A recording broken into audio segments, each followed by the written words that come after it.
श्री स्वामी समर्थ. नमस्कार मंडळी, स्वागत आहे तुमचं आपल्या या मराठी यूट्यूब चॅनलमध्ये.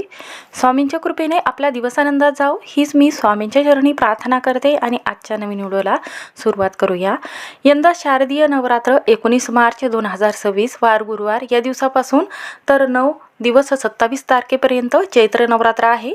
तर पहा, प्रत्येक वेळेमध्ये नवरात्र 2 किंवा 3 महिन्याला येत असते. तर आपण त्यातील शारदीय नवरात्र मोठ्या उत्सवात साजरा करत असतो.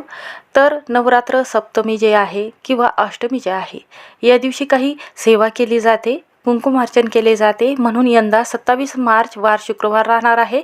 तर नवरात्रीची या दिवशी समाप्ती होणार आहे. या नवरात्रामध्ये उत्सवामध्ये देवीच्या नवरूपांची पूजा केली जाते आणि नवरात्रीचे 9 दिवस माता पार्वतीचे स्वरूप असलेल्या दुर्गा मातेचे नवरूपांची असलेल्या देवीची पूजा केली जाते. हा त्यांना दिवस समर्पित केला जातो. आपली जी कुलदेवी आहे तर आपल्या घरामध्ये सूक्ष्म स्वरूपात वास करत असते.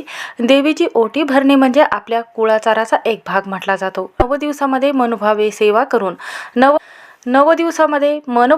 करून 9 दिवस तिच्यामधील स्त्री शक्तीचा गजर केला जातो. तसंच नवरात्रीमध्ये एक स्त्री म्हणून तिच्या सेवेमध्ये कोणत्याच गोष्टीची कमतरता आपल्याला ठेवायची नसते, देवी ठेवत नसते. आणि तसंच नवरात्री दुर्गा माता ही एक स्त्री असून नवरात्रीमध्ये आपण दुर्गा मातेची एक पूजा करत असतो. तर ती पूजा केल्याने एक स्त्री असल्यामुळे तर तिची सुहासिनीकडून ओटी भरली जाते. ओटी भरणे म्हणजे तिच्या मातृत्वाला आशीर्वाद देणे, तिच्यामधील मातृत्वाचा सन्मान करणे. यासाठी मार्च महिन्यामध्ये 9 दिवसामध्ये देवीची ओटी भरली जाते. म्हणूनच आपल्याला नवरात्रीमध्ये 9 दिवस आपल्याला जो उपाय आहे तर तो करायचा असतो किंवा तर महत्त्वाचं काम या दिवशी आपल्याला करायचं असते. नवरात्रामध्ये या 9 दिवसामध्ये आपल्याला देवीची ओटी आवर्जून भरायची असते. पहा, नवरात्रीचे हे 9 दिवस अत्यंत शुभ मानले जातात. आपली काही इच्छा असते तर आपण देवीला मागू शकतो आणि ती इच्छा लवकर पूर्ण होत असते. नवरात्रीच्या 9 दिवसामध्ये आपली जी कुलदेवी आहे तर आपल्या घरामध्ये सूक्ष्म स्वरूपामध्ये वास करत असते. नवरात्रीचा हा जो सण आहे तर आपल्या कुलदेवतेला समर्पित केला जातो.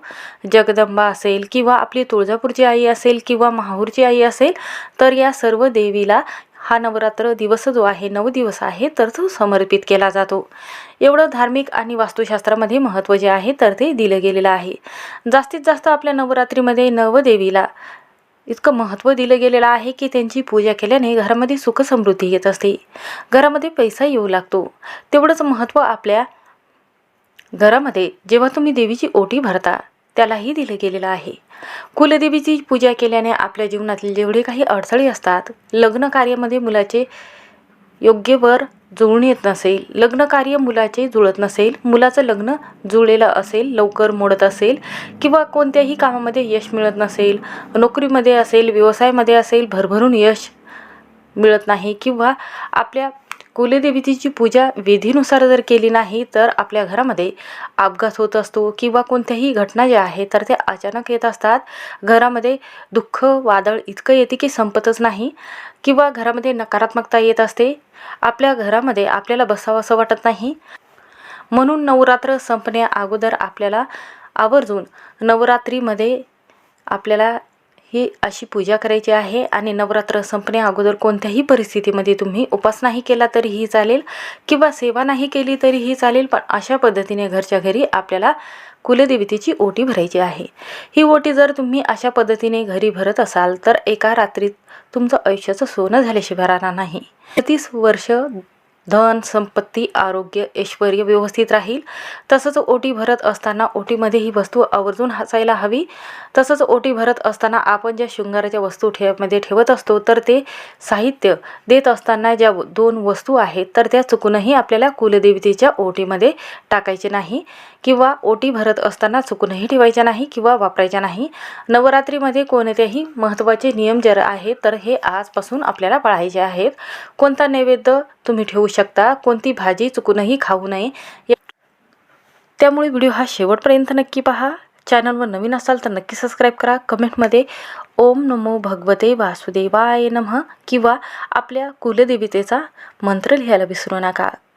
तर पहा,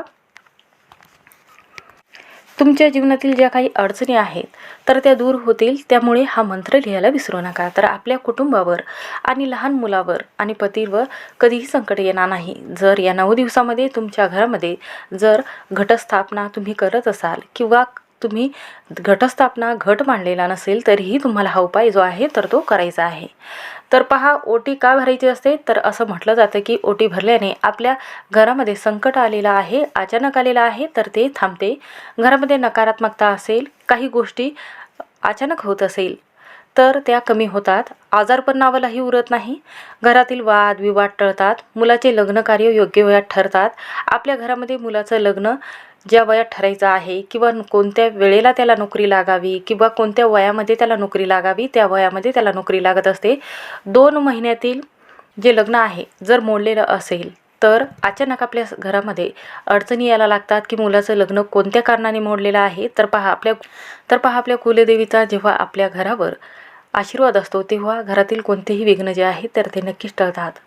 म्हणूनच असं म्हटलं जातं की जेव्हा एखादा पितृदोष असेल किंवा आपण आपल्या पितरांची सेवा केलेली नसेल किंवा आपल्या कुलदेवतेच्या दर्शनाला आपण वर्षातून एकदा गेलेलो नसेल, तिची ओटी भरलेली नसेल किंवा तिचा मानपान केलेला नसेल तर हे सर्व संकटाचं कारण हेच बनू शकते. त्यामुळेच आपल्या पितरांची सेवा किंवा कुलदेवतेची सेवा करणं खूप गरजेचं आहे.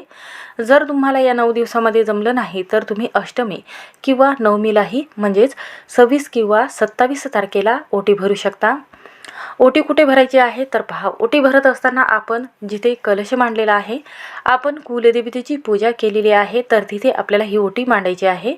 कुलदेवतेकडून संरक्षण होण्यासाठी आपल्याला आवर्जून कुलदेवतेची ओटी भरायची आहे. आपल्या मनातील ज्या काही इच्छा आहेत तर त्या लवकर पूर्ण करण्यासाठी हा उपाय आपल्याला करायचा आहे. आपल्या घरामध्ये नवीन लग्न झाल्यानंतर नवरीची ओटी भरली जाते. प्रत्येक घरामध्ये पीस का होईना त्यावर तांदूळ टाकून ओटी भरली जाते. गावाकडे पहा, बिना ओटीशिवाय किंवा बिना ओटी भरल्याशिवाय नवरीला सासरी पाठवत नाही. तर पहा, ओटी का भरली जाते? तर आपल्या संस्कृतीमध्ये, भारतीय संस्कृतीमध्ये हा एक महत्त्वाचा विधी म्हटला जातो, संस्कार म्हटला जातो. सुवासिनींनी संतानप्राप्ती व्हावी, सुवासिनीला संतानप्राप्ती व्हावी, तिच्या घरामध्ये सुखसमाधान लाभावं, संतानप्राप्तीचा आशीर्वाद जो आहे तर तो तिला मिळावा. हे एक प्रतिकारक स्वरूप आहे जे बाईचं अस्तित्व, निराशा किंवा तिच्या घरी असलेली जी नकारात्मकता आहे तर ती दूर होऊन घरामध्ये पैसा, सुख आणि संतानप्राप्तीमुळे तिला सुख आणि लाभ मिळावा यासाठी पूजा केली जाते. कारण पहा, संतानप्राप्तीमुळेच जी स्त्री आहे तर तिला घरामध्ये महत्त्वाचं कारण आणि एक स्त्रीचं वंश जो आहे तर तो वाढण्याचं काम स्त्रीच करत असते. घराचा वंश त्याला म्हटला जातो. एक सौभाग्यवती स्त्रीचा आधार म्हटला जातो. सौभाग्य आपल्या कुलदेवतेमुळेच आपल्याला मिळालेलं आहे. तिच्या प्रती आपण तिचा आदर सन्मान करायला हवा, मंत्र जप करायला हवा. म्हणून ही जी रात्र आहे ही 9 दिवसाची रात्र असते तर ही साजरी करावी. ओटी म्हणजे अटोपोटी म्हणजेच नवीन जन्म घेत असतो. तर नवीन नवरीची ओटी जी आहे तर ती सासरी भरली जाते. काही जण पहा सोन्याचं मुकुट देतात किंवा सोने चांदी देत असतात. असे ह्या वस्तू देऊन सुद्धा काही जण देवीची ओटी भरत असतात. म्हणूनच कुलदेवतेची ओटी भरल्याने देवी कुलदेवी जी आहे तर ती आपल्या मनातील सर्व इच्छा आकांक्षा ही लवकरात लवकर पूर्ण करत असते. तर पहा, आपल्या घरामध्ये कलश मांडलेला आहे ज्याला आपण कुलदेवीचं स्वरूप म्हणून पूजन करत असतो. तिथेही तुम्ही ओटी भरू शकता किंवा आपल्या घरामध्ये आपल्या कुलदेवतेची मूर्ती आहे, तुळजापूरच्या आईची आहे किंवा तुमची माहुरची आई आहे तर त्यांच्यासमोर तुम्ही ही ओटी भरू शकता किंवा तुम्ही मंदिरामध्ये भरली तरीही चालेल. पहा, प्रत्येक घरामध्ये किंवा गावामध्ये एक देवी असते, त्या देवीची तुम्ही ओटी भरू शकता. पहा, ओटी भरत असताना कोणत्या वेळी भरावी? तर तुम्ही सकाळीही भरू शकता, दुपारीही भरू शकता किंवा संध्याकाळी ओटी भरू शकता. कुलदेवतेची ओटी भरल्याने आपल्या मनातील सर्व इच्छा आकांक्षा पूर्ण होत असतात. आपल्या कुळांचं रक्षण देवी करत असते. कुलदेवीबद्दल कृतज्ञता ठेवून आपल्याला हा मान सन्मान करायचा असतो. सप्तमी, अष्टमी आणि नवमीला तुम्ही ओटी भरू शकता किंवा आज मंगळवार आहे तर आजच्या दिवशी तुम्ही ओटी भरू शकता. असं म्हटलं जातं वास्तुशास्त्रामध्ये की वर्षातून एकदा तरी आपल्या कुलदेवतेच्या दर्शनाला जाऊन तिथे ओटी भरायची असते. पहा, बरेच जणांच्या घरामध्ये वर्षातून एकदा कुलदेवीला जाणे शक्य होत नाही, म्हणून तुम्ही एखाद्या मंदिरामध्ये जाऊन, जवळपास मंदिर असेल, तुमच्या कुलदेवतेचं मंदिर असेल तर तिथे जाऊन तुम्ही हा विधी करू शकता. आता आपण पाहूया की ओटीमध्ये कोणत्या वस्तू असायला हव्यात, घरच्या घरी ओटी कशी भरावी किंवा मंदिरामध्ये गेल्यानंतर ओटीमध्ये कोणते साहित्य असायला हवे व चुकूनही ह्या 2 वस्तू आहे, हे सौभाग्याच्या वस्तू आहेत, तर ह्या चुकूनही ह्या 2 वस्तू टाकू नका, नाहीतर आपल्या घरावर संकट येईल, वादळ येईल. त्यामुळे ह्या 2 वस्तू ओटी भरत असताना घेऊ नका. तर पहा, आपल्या कुलदेवतेची मूर्ती आपल्या घरामध्ये, देवघरामध्ये असायला हवी. आपल्या कुलदेवतेचे टाक असायला हवे किंवा छोटासा फोटो असायला हवा. त्यापुढे तुम्ही ओटी भरू शकता. असं म्हटलं जातं की नवरात्रीमध्ये आपल्या मूळस्थानी जाऊन कुलदेवतेची ओटी भरू नये, कारण असं म्हटलं जाते की या नवरात्रामध्ये आपल्या घरामध्ये सूक्ष्म स्वरूपामध्ये आपली जी कुलदेवी आहे तर ती वास करत असते. मूळस्थानी न जाता आपल्या घरच्या घरी किंवा एखाद्या मंदिरामध्ये जाऊन तुम्ही ओटी भरू शकता.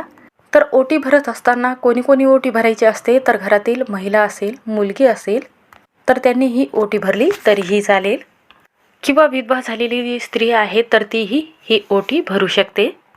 तर तुम्हाला वाटत असेल की मी विधवा आहे, ओटी कशी भरू, देवीला चालेल का? तर पहा, विधवा होण्या अगोदर ती एक स्त्रीच होती, म्हणून तुम्ही विधवा असूनही देवीची ओटी जी आहे तर ती भरू शकता, पूजाविधी करू शकता. म्हणून आपल्या मनामध्ये कोणतीही शंका किंवा कोणताही भाव न घेता आपल्याला पूजाविधी करायची असते. आता पहा, सर्वात प्रथम आपल्याला कुलदेवतेची ओटी आहे तर ती खणा नारळाने भरायची असते. तर पहा, असा नारळ आपल्याला घ्यायचा आहे ज्यामध्ये पाणी आहे. खण म्हणजे खणाची साडी आपल्याला घ्यायची आहे, किंवा तुम्ही पीस घेतला तरीही चालेल. जर तुमच्याच्याने खणाची साडी किंवा एखादी साडी घेणं शक्य होत नसेल, तुमची परिस्थिती तशी नसेल, तर तुम्ही ब्लाऊज पीस हिरवा, पिवळा किंवा लाल रंगाचा घेतला तरीही चालेल, पण लाल आणि हिरवाच रंगाचा जास्तीत जास्त घ्यावा. त्याचबरोबर नऊवारी साडी देखील तुम्ही ओटीमध्ये घेऊ शकता. तर नऊवारी म्हणजे काय? तर पहा, नऊवारी म्हणजे जे 9 दिवस आपण पूजा करत असतो. 19 तारखेपासून तर 27 तारखेपर्यंत नवरात्री आहे. या 9 दिवसामध्ये आपण जी पूजा करत असतो तर त्याला नवरात्र असं म्हटलं जातं. आणि दुर्गा देवीचे 9 रूप असतात, त्या 9 रूपांची पूजा केली जाते, म्हणूनच नऊवारी साडी घ्यावी असं म्हटलं जातं. तर तुम्हाला नऊवारी घेणं शक्य होत नसेल तर तुम्ही 6 वारी घेऊ शकता, किंवा तुम्ही एखादा ब्लाऊज पीस घेतला तरीही चालेल. तर साडी घेत असताना सुती किंवा रेशमी असावी, कारण पहा, देवतेकडून ज्या नवदेवी आहे तिच्याकडून आपल्यामध्ये येणारी जी सकारात्मक लहरी असते, सात्विक लहरी ज्या आहे त्या ग्रहण करण्याची आणि ती धरून ठेवण्याची जी क्षमता आहे इतर धाग्याच्या तुलनेमध्ये या धाग्यामध्ये जास्त असते. म्हणून ही साडी घेत असताना रेशमी किंवा सुती आपल्याला घ्यायची आहे. आता सर्वात प्रथम आपल्याला एक ताट घ्यायचं आहे. ताटामध्ये काय करायचं आहे, काही वस्तू आपल्याला घ्यायच्या आहेत. एक ब्लाऊज पीस ठेवायचा आहे, किंवा साडी घेतली तरीही चालेल. तर पहा, ओटी भरत असताना एक महत्त्वाची वस्तू आहे ज्याला आपण तांबूल म्हणत असतो. कुलदेवीची ओटी भरत असताना कुलदेवी तिच्या ओटीमध्ये तांबूल हा असायला हवा. तांबूल जे आहे, जिथे पान खाण्याचं मिळतात तर तिथे तुम्हाला सहज मिळून जाईल. तर पहा, तांबूल बनवत असताना त्यामध्ये फक्त लवंग, सुपारी, साखर ह्याच वस्तू आपल्याला घालायच्या आहेत. चुकूनही तांबूल तयार करत असताना तंबाखू टाकू नका. तेव्हा हा तांबूल तयार करून आपल्याला ओटीमध्ये ठेवायचा आहे. तर जेव्हा तुम्ही ओटी भरणार आहात तर ताटामध्ये कोणत्या वस्तू आपल्याला घ्यायच्या आहेत, तर पहा, वस्तू घेत असताना आपल्याला आपल्या स्वतःच्या पैशातून आपल्याला ज्या वस्तू घ्यायच्या आहेत तर त्या या ताटामध्ये घ्यायच्या आहेत. चुकूनही कोणाकडून पैसे घेऊ नका. एक वस्तू कमी असली तरीही चालेल, पण आपल्याला आपलीच वस्तू त्यामध्ये टाकायची असते. कुणी फुले देत असेल, साडी देत असेल, पान देत असेल तरीही घेऊ नका. आपलीच वस्तू आपल्याला यामध्ये घ्यायची आहे. खरं सांगायचं म्हणजे आपल्याला आपल्या पैशातून ह्या वस्तू खरेदी करायच्या आहेत. तर पहा, याचं शुभ संकेत आपल्याला प्राप्त होऊ शकते. म्हणून सर्वात महत्त्वाची पहिली वस्तू जी चूक आहे, किंवा कोणत्या चुकूनही चुका करायच्या नाहीत, तर आपल्याला ओटी भरत असताना काळा रंग किंवा निळा रंग, पांढरा शुभ्र रंग या रंगाचा पीस असेल, साडी असेल तर चुकूनही आपल्याला घ्यायची नाही. आता कुलदेवतेची ओटी तुम्ही भरलेली आहे, तर त्या ओटीचं काय करायचं आहे, तर पहा, तुम्ही या वर्षामध्ये इथून पुढे तुम्ही कधीही कुलदेवतेच्या मूळ स्थानी जाऊन ही ओटी जी आहे तर ती ठेवू शकता, आणि विधीनुसार पूजा करून तुम्ही देवीच्या चरणापाशी ही ओटी ठेवू शकता। तुमची परिस्थिती जशी असेल तशा पद्धतीने तुम्ही ओटीही भरू शकता। एका सुवासिनीला घरामध्ये बोलवून तिला हळदी कुंकू लावून तिच्या ओटीमध्ये ही जे साहित्य आहे, ओटी आहे, तर ती तुम्ही देऊ शकता। नारळ ठेवलेला आहे तर तो नारळ फोडायचा आहे, घरातील सदस्यांना हा प्रसाद म्हणून वाटायचा आहे। त्यानंतर जे तांदूळ आहे तर ते थोडेसे आपल्याला घरामध्ये ठेवायचे आहे आणि त्यानंतर थोडे जे तांदूळ आहे तर ते पक्ष्यांना खायला द्यायचे आहे। आणि दुसरी ओटी तयार करून आपल्याला त्या वस्तूमध्ये काही वस्तू टाकून, जसं की ओटीचे साहित्य असेल, तांदूळ असेल, टाकायचे आहे आणि एका सुवासिनीची ओटी आपल्याला भरायची आहे। पहा, असं म्हटलं जातं की अशा पद्धतीने तुम्ही जर घरच्या घरी ओटी भरू शकता किंवा मंदिरामध्ये जाऊन ही ओटी जी आहे तर अष्टमी सप्तमीलाही भरू शकता। जर तुमच्याने ही ओटी भरणं शक्य होत नसेल तर तुम्ही मंदिरामध्ये जाऊन अशा पद्धतीने ओटीही भरू शकता। जर तुमच्या गावामध्ये एखादी इष्टदेवता आहे, ग्रामदेवता आहे किंवा शेजारी देवता आहे, तुमची कुलदेवी आहे, तर त्या ठिकाणी जाऊन तुम्ही ओटी भरू शकता। अशा पद्धतीने आपल्याला कुलदेवीची जी ओटी आहे तर ती भरायची आहे। तर अशी ओटी भरल्याने आपल्या घरातील सर्व दारिद्र्य एका क्षणात नष्ट होते, संकट येत नाही। म्हणून ही ओटी भरत असताना अशा विधीनुसार तुम्ही मंदिरामध्ये जाऊन ओटी भरा। कुलदेवीचा आशीर्वाद लाभून तुमच्या घरामध्ये सुख समृद्धी नांदून आरोग्याच्या संबंधित सर्व समस्या दूर होतील। तर पहा, या नवरात्रीमध्ये 9 दिवसामध्ये आपल्या घरामध्ये कोणता नियम आहे जो तो पाळायचा आहे। तर पहा, पहिल्या दिवशी आपल्याला विधीनुसार पूजा करायची असते 9 दिवस। अष्टमीच्या दिवशी आपल्याला आवर्जून हवन जे आहे तर ते करायचं असते। तुम्ही साध्या सोप्या पद्धतीने हवन घरच्या घरी करू शकता। नवमीला आपल्या घरामध्ये कन्यापूजन आवर्जून करायला हवं। एखाद्या छोट्याशा कन्येला जी 10 वर्षाच्या आत वय आहे तिला आपल्याला जेवू घालायचं आहे। नवकन्या जी आहे तर ती नवीन कुमारी असेल तर तिला जेवू घातले जाते। म्हणून खीरपुरीचा नैवेद्य त्यांना खाऊ घातला जातो। यामुळे दुर्गा देवीचा आशीर्वाद हा प्राप्त होतो। आपल्या घराची आणि मुलाची भरभराट होते। आपल्या घरामध्ये निर्विघ्नपणे सर्व कार्य हे सफल होतात। म्हणून 27 तारखेपर्यंत आपल्याला हे नियम आणि ह्या ज्या अटी आहेत तर त्या पाळायच्या आहेत। हा ओटीचा जो विधी आहे तर तो करायचा आहे। तर घरामध्ये हवन का केले जाते, तर असं म्हटलं जातं की हवन केल्याने घरातील वातावरण शुद्ध करण्यासाठी, नकारात्मक ऊर्जा दूर करण्यासाठी आणि आध्यात्मिक लाभ आपल्याला होण्यासाठी हवन केले जाते। यामुळे मन शांत होते आणि घरामध्ये सकारात्मक ऊर्जा लाभत असते।